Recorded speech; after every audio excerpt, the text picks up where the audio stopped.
Places of worship. The Kalenjin traditionally did not build a structure for worship, as it was felt that this would have reduced his power and would have limited it to a particular building. They did, however, have three main places of traditional worship. Kapkoros. Kapkoros was the name of a hilltop set aside for worship by the Kalenjin.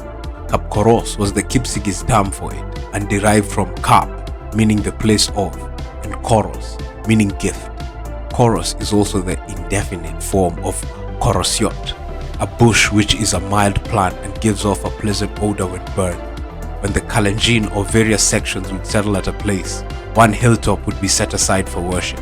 As the tribe expanded and people moved farther away from this point, other hilltops would be set aside as being sacred. Evidently, the first Kapkoros took place soon after the Kalenjin settled in Kenya, or even long before that time. People gathered on average once a year at Kapkoros, where worship would be led by the priests known as Tisik.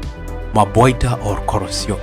Maboita is a term used by the Kipsigis section for the family altar or prayer tree, which was positioned to the east of the house as one exited from the door. The Nandi and Keyo sections called it Korosiut. This was a duplicate of the one at Kapkoros and was the center for worship and ceremonies connected with the home and family. The father of the home officiated for some ceremonies, such as those that involved his own family. Ceremonies involving more than one family, such as initiation and marriage rites, required a priest to officiate. Children of the families which needed his service would go to the home of the priest and ask him to come.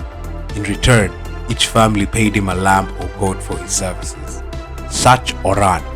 Sach Oran is a Kalenjin term used for the intersection of two or more paths or roads. Sach Angwan is used for the place where four paths or roads branch off. Years ago, when a crossroad was being used for a ceremony or practice, it was considered to be a shrine.